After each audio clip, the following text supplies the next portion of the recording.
bersua kembali. Fokus negeri di bawah bayu. Dun Sabah luluskan pindaan enakmen Mahkamah Syariah. Butiran lanjut bersama Inisia Dolus di sana. Silakan. Ya, baik Atika. Persidangan Dewan Undangan Negeri Dun Sabah ke-16 hari ini sebulat suara meluluskan rang undang-undang RUU enakmen Mahkamah Syariah Pindaan 2022 yang akan berkuat kuasa 15 Julai 2022. Pindaan berkenaan melibatkan penambahan Seksyen 28A yang memberi kuasa kepada Ketua Hakim Syar'i Negeri untuk dari semasa ke semasa mengeluarkan arahan berhubung pentadbiran, perjalanan atau tata cara Mahkamah Syariah sebagaimana difikirkan perlu.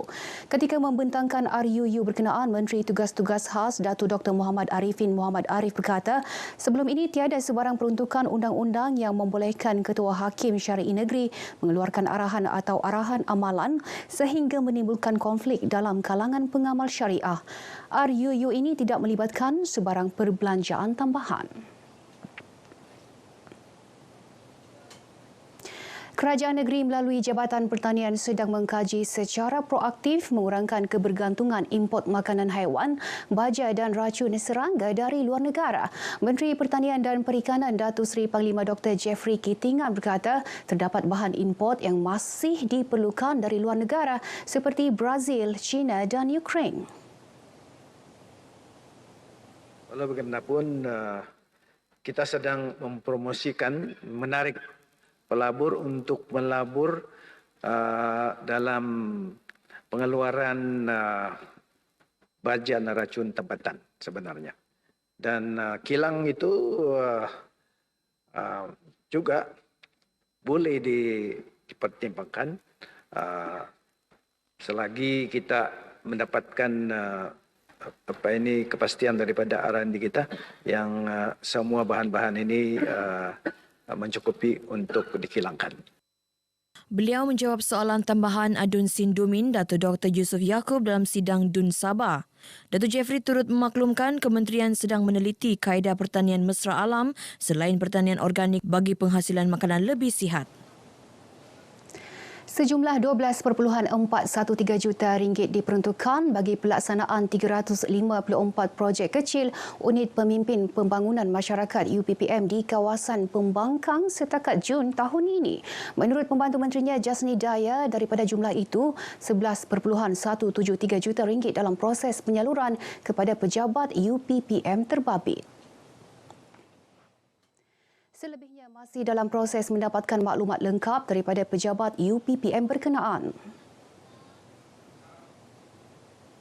Permohonan bagi mendapatkan peruntukan ini perlu dikemukakan kepada Yang Amat Berhormat Ketua Menteri, dan ini bermaksud bahawa peruntukan hanya akan disalurkan ke pejabat yang berkenaan sekiranya ada kelulusan daripada Yang Amat Berhormat Ketua Menteri dan ianya tertakluk kepada prosedur kewangan yang sedia ada.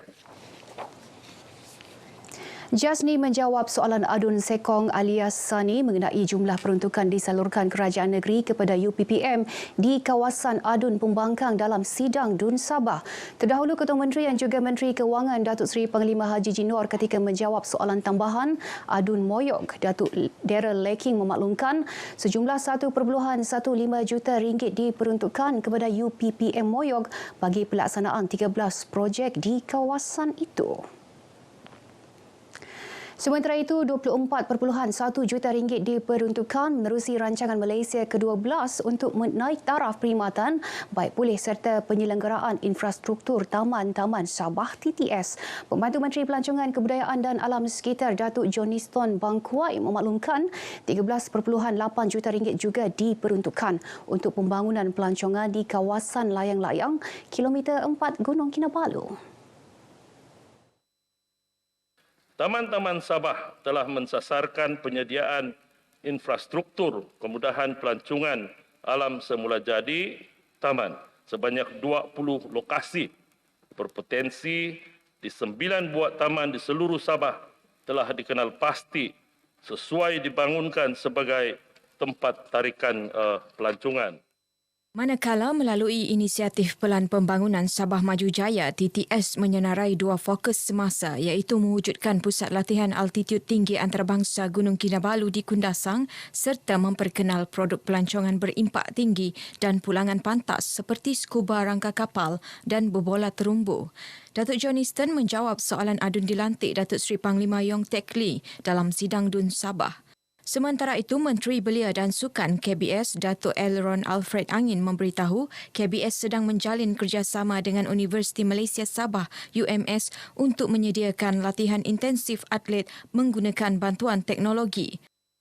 Ini bagi mengenal pasti atlet muda berbakat mengikut kepada bidang sukan yang diceburi dan mula berlatih dengan program latihan yang lebih sistematik agar atlet muda ini mampu bersaing walaupun dalam usia yang muda. Bakat-bakat muda mempunyai komposisi gentian otot adalah sesuai untuk acara sukan seperti maraton.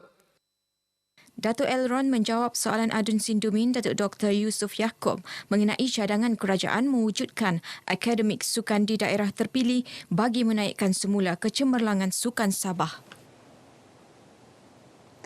Kementerian Kerja Raya Sabah mendapati tiada keperluan untuk mewartakan jeti pemunggahan ikan di negeri ini sesuai dengan perundangan ditetapkan dalam Enakmen Pelabuhan dan Dermaga 2002. Bagaimanapun, pembantu menterinya Datuk Limus Juri memberitahu bagi membolehkan jeti beroperasi, pemilik atau pengendali jeti perlu mendapat kebenaran pengarah Jabatan Pelabuhan dan Dermaga Sabah. Hasil simakan Kementerian ini mendapati bahawa merujuk kepada mekanisme perundangan negeri yang sedang berkuasa buat masa ini, tidak ada keperluan untuk pewartahan. Pada masa ini, di bawah Enakmen Pelabuhan dan Dermaga 2002, GPDS hanya memainkan peranan untuk mengeluarkan kebenaran dan tiada keperluan pewartahan setakat ini. Beliau menjawab soalan Ahli Dewan Undangan Negeri Adun Tempasuk Muhammad Arsyad Bistari mengenai inisiatif kementerian mewartakan jeti pemunggahan ikan ketika persidangan DUN Sabah ke-16 di Kota Kinabalu. Sementara itu, Pembantu Menteri Pembangunan Perindustrian Tamin Zainal memberitahu sidang DUN 17 program dilaksana kementerian menerusi kempen Belilah Barangan Buatan Sabah sepanjang tahun ini bertujuan memperkenal produk buatan usahawan industri kecil dan sederhana IKS tempatan. Kementerian juga membantu usahawan baru yang mempunyai produk dan potensi dengan memberi bantuan dari segi reka bentuk pembungkusan baru termasuk logo, kandungan nutrisi, kod bar serta mencetak pembungkusan. Beliau menjawab soalan adun Gum-Gum Arunal Sentaib mengenai inisiatif kerajaan memenuhi aspirasi keusahawanan nasional 2030 dalam usaha melahirkan usahawan dan mempertingkat keseimbangan ekonomi di daerah kurang membangun. Tambah beliau, Jabatan Pembangunan Perindustrian dan Penyelidikan DIDR pula akan membuka 4 lagi pusat produk IKS di Keningau, Tuaran, Tawau dan Kota Marudu. Kementerian Perdagangan Dalam Negeri dan Hal Ehwal Pengguna KPDN HEP Sabah telah memeriksa 1,639 premis menerusi ops ayam, telur dan minyak masak ATM di seluruh negeri setakat semalam.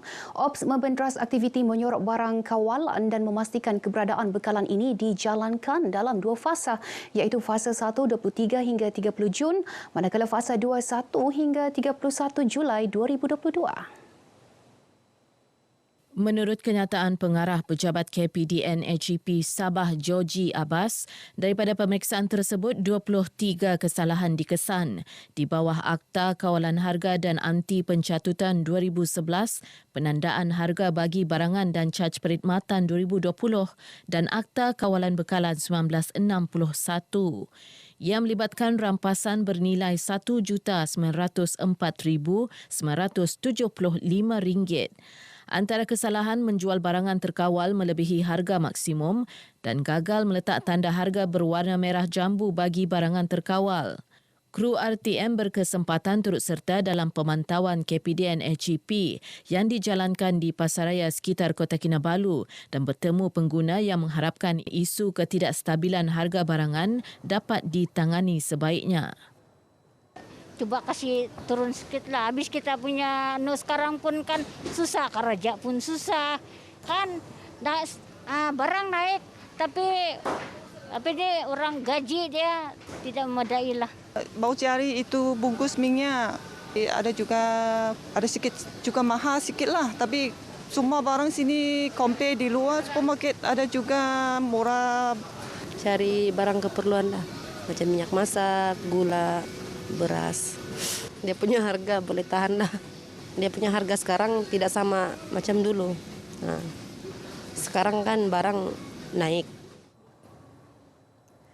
Ya, sekian perkembangan dari Sabah. Berita selanjutnya dalam negara bersama Atika. Atika, silakan. Baik, terima kasih Anissa untuk perkembangan di Sabah.